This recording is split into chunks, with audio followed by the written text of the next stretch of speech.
Dalam video sebelumnya, kami telah membahas pembunuhan Khalifah Utsman dan dampak politik dramatis yang ditimbulkannya ketika tantangan pertama terhadap otoritas penerus Khalifah Ali muncul dalam bentuk pemberontakan yang dipimpin oleh istri Nabi Aisyah dengan menggunakan pembunuhan Khalifah sebelumnya sebagai seruan perjuangannya.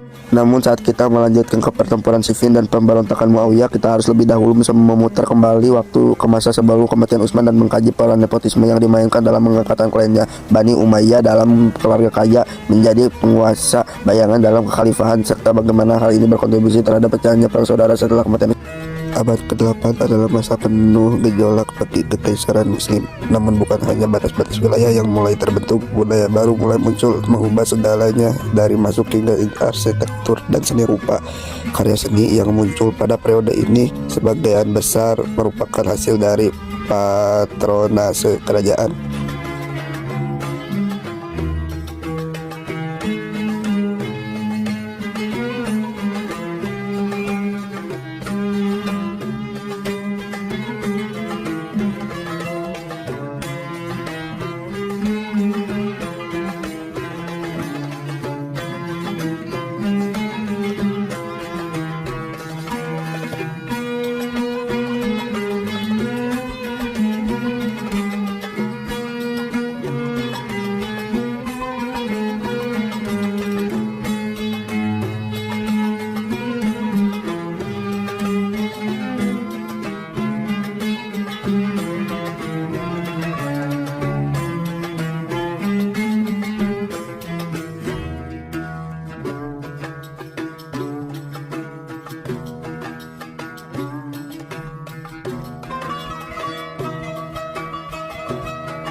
Di Jazirah Arab pra-Islam kemudian sangat terbagi secara tajam berdasarkan garis keturunan suku.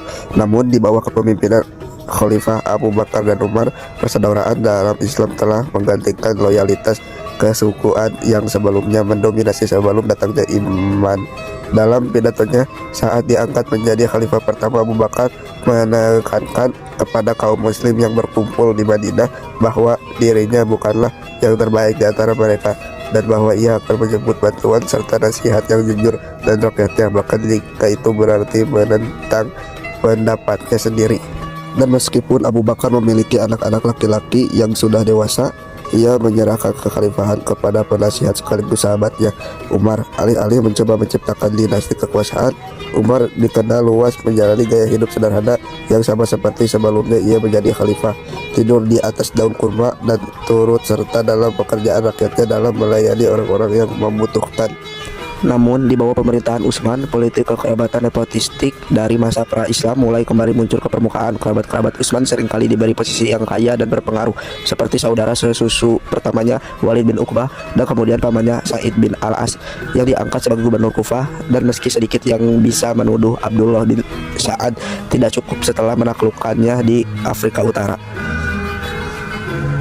serta kemenangannya di Laut Mediterania, kenyataannya bahwa ia menggantikan Amr bin As, penaklukan sekaligus gubernur Mesir sebelumnya, karena ia juga merupakan saudara sesusu Utsman, telah memicu ketidakpuasan di kalangan sahabat Nabi lainnya dan kaum muslim senior dari Madinah. Mereka merasa terpinggirkan dan tidak diberi kesempatan karena posisi-posisi penting justru diberikan kepada klan Umayyah di milik Utsman. Tokoh paling menonjol dalam kisah ini adalah sepupu Utsman, Muawiyah, yang sebelumnya hanya seorang gubernur daerah kecil pada masa kekhalifahan Umar, namun kemudian diberi kekuasaan penuh atas seluruh wilayah Suriah oleh Utsman. Atas usulan Muawiyah jugalah Utsman memerintahkan pembangunan armada laut kekhalifahan. Serangan-serangan armada tersebut ke Sirfus, Rodos, dan Kreta membawa kekayaan besar masuk ke Suriah, menjadikan Muawiyah sebagai tokoh terkuat dalam kekeluargaan yang memang sudah berkuasa dan lawan paling mungkin bagi Ali setelah terbunuhnya Utsman. Konflik antara Muawiyah dan Ali sebenarnya sudah lama menjadi suatu yang tak terhindarkan, karena salah satu tindakan pertama yang diambil Ali setelah terpilih sebagai khalifah adalah memerintahkan pencopotan Muawiyah dan banyak gubernur lainnya yang diangkat oleh Utsman. Hanya Muawiyah yang cukup kuat dan aman dalam posisinya untuk menolak perintah tersebut. Para gubernur lain yang berhasil dicopot justru berbondong-bondong mendukung Muawiyah, memberikan dukungan dan kekayaan yang mereka miliki. Merasa percaya diri dengan kekuatannya, Muawiyah secara terbuka mengancam Ali atas pembunuhan Utsman dan secara implisit mengklaim kekhalifahan sebagai kerabat terdekat dari khalifah yang terbunuh. Sebuah deklarasi perang secara tidak langsung. Posisi Muawiyah semakin diperkuat oleh sekutu yang tak terbendung, Amr bin al-As, sang penakluk dan mantan gubernur Mesir. Meskipun Amr sebelumnya bermusuhan dengan Utsman, popularitasnya di Mesir membuatnya menjadi kandidat ideal untuk membuat kembali provinsi terkaya dalam kekhalifahan dari tangan Ali.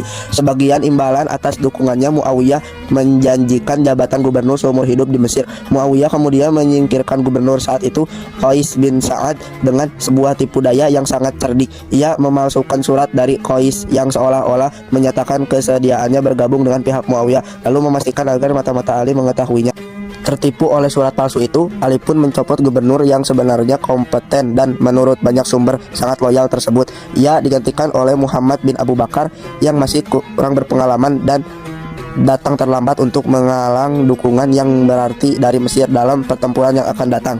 Amr juga membantu Muawiyah menjalani aliansi penting dengan suku paling kuat di Yaman, yaitu suku Himyar yang dulunya pernah memerintah kerajaan independen yang kuat di masa pra-Islam. Dengan Amr sebagai penasihat terdekatnya, sekutu dari seluruh penjuru kekhalifahan berkumpul mendukungnya, dan Ali yang masih dalam posisi lemah akibat pemberontakan Aisyah sebelumnya, Muawiyah berada dalam posisi yang sangat kuat.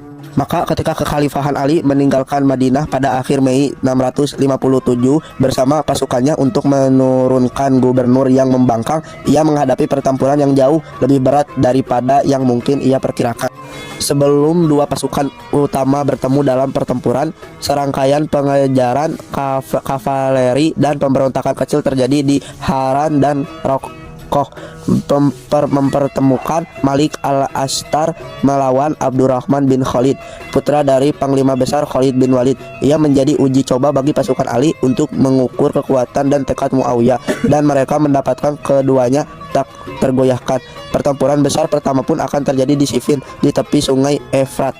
Ketika pasukan Ali tiba pada tanggal 5 Juni, mereka mendapati pasukan kavaleri Suriah menghalangi mereka untuk mencapai satu-satunya sumber air yang dapat diakses dalam radius beberapa mil. Ia bertentangan dengan saran dari Amr dan terbukti menjadi kesalahan besar di pihak Muawiyah. Ketika mengumpulkan pasukan untuk kampanye melawan Muawiyah, Ali mengambil kesulitan memotivasi para prajuritnya. Bapak yang enggan menumpahkan lebih banyak darah sesama saudara seiman hanya demi mengembalikan seorang gubernur ke barisan kekhalifahan. Namun upaya Muawiyah yang keliru dalam menolak memberikan musuhnya akses air di tengah panasnya padang pasir justru membuatnya kehilangan simpati yang mungkin masih dimiliki dari pihak Ali. Tindakan itu juga membuka jalan bagi konfrontasi yang jauh lebih berdarah dibandingkan dengan yang pernah terjadi di Basrah.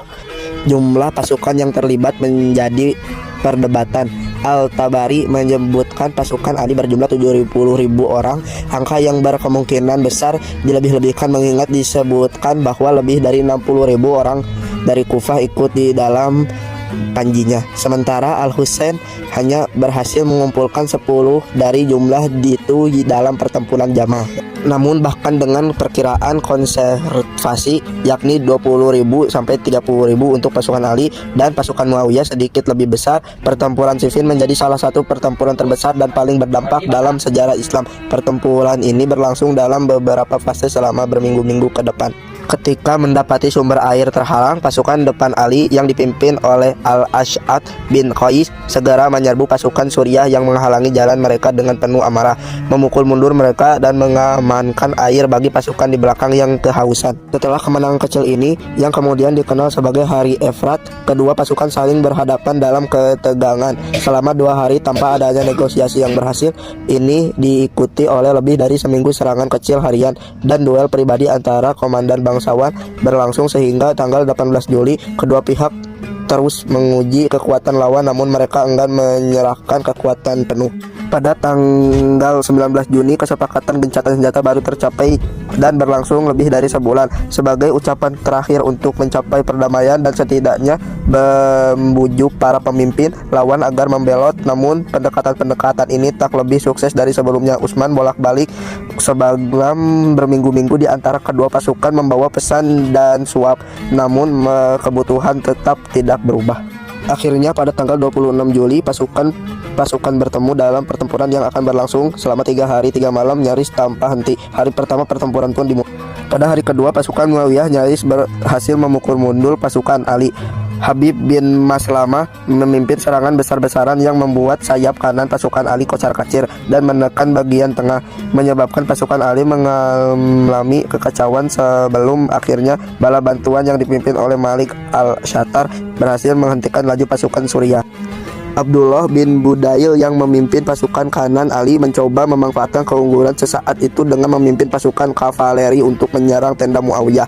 Namun ia justru dikepung dan terbunuh oleh pasukan elit Muawiyah. Amr bin Yasir juga tewas dalam pertempuran itu. Kehadiran sebelumnya telah membuat Zubair ketakutan dalam pertempuran Jamal. Membuat sumber-sumber yang pro Ali, kematian Amr diyakini sebagai pemenuhan dari sabda Nabi bahwa Amr akan terbunuh oleh kelompok yang zalim. Namun kali ini sayap kanan Ali bertahan dengan kuat, membunuh Ubaidullah dan juga memimpin Himyar Zulkalar serta menimbulkan korban jiwa yang besar. Saat hari semakin siang, kedua pasukan akhirnya terlibat dalam pertempuran umum. Duel-duel pribadi, manuver, dan tambahan panah yang mendominasi hari-hari sebelumnya berubah menjadi pertempuran kacau dengan pedang dan tombak yang berlangsung hingga sebagian besar malam. Saat pagi menjelang setelah malam paling berdarah dalam perang saudara itu, pasukan Ali tampaknya mulai unggul. Mereka berhasil memukul mundur pasukan Muawiyah dan bahkan memaksa Muawiyah untuk memindahkan tendanya ke tempat yang lebih aman setelah seorang lain terhadap kampnya. Namun pada akhirnya bahkan kekuatan senjata yang menentukan hasil dari pertempuran ini.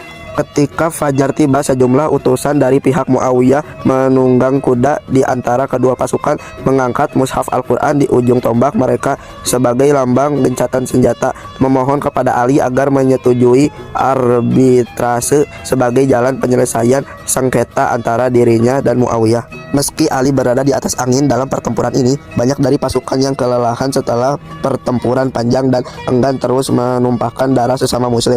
Mereka merasa bahwa tawaran itu merupakan jalan terhormat untuk mengakhiri pertumpahan darah dan mengabaikan seruan Malik al-Ash'ari serta tokoh-tokoh lain yang terus berperang. Terkait oleh keputusan para prajuritnya, Ali pun menerima ajakan gencatan senjata dari Muawiyah dan menyetujui adanya arbitrase yang sekaligus mengakhiri pertempuran tersebut.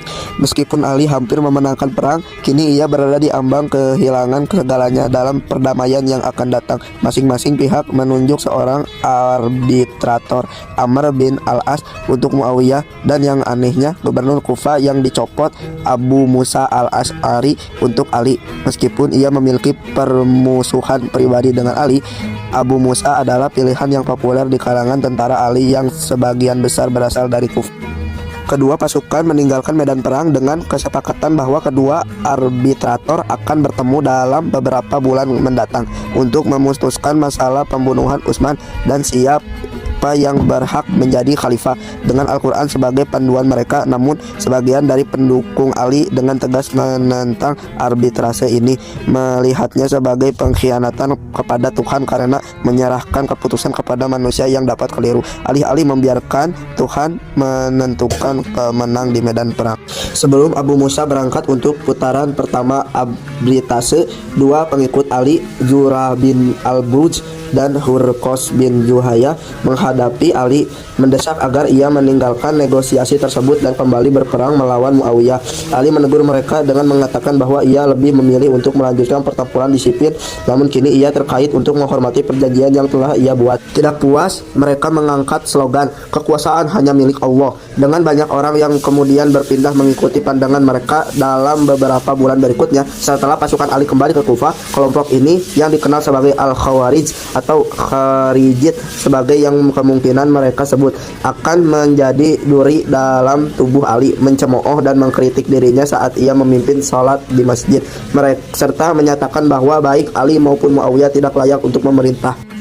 Ketidakpuasan ini semakin berkembang dan kedua arbitrator bertemu dua kali selama tahun berikutnya, masing-masing untuk beberapa minggu, hingga akhirnya mengeluarkan keputusan yang mendukung Muawiyah memerintah agar Ali dicopot dari jabatan kekhalifahan pada April 658 Masehi. Ali menolak untuk mengikuti keputusan tersebut, menyatakan bahwa ini adalah serangan politik, bukan penilaian agama yang sejati. Namun keputusan tersebut sangat merusak legitimasi Ali dan melemahnya posisinya dalam perang dingin melawan Muawiyah, serta Sementara itu di Kufah, gerakan Khawarij berkembang dari sekedar oposisi vokal menjadi pemberontakan baru dengan Abdullah bin Wahab yang mengambil alih komandan gerakan tersebut.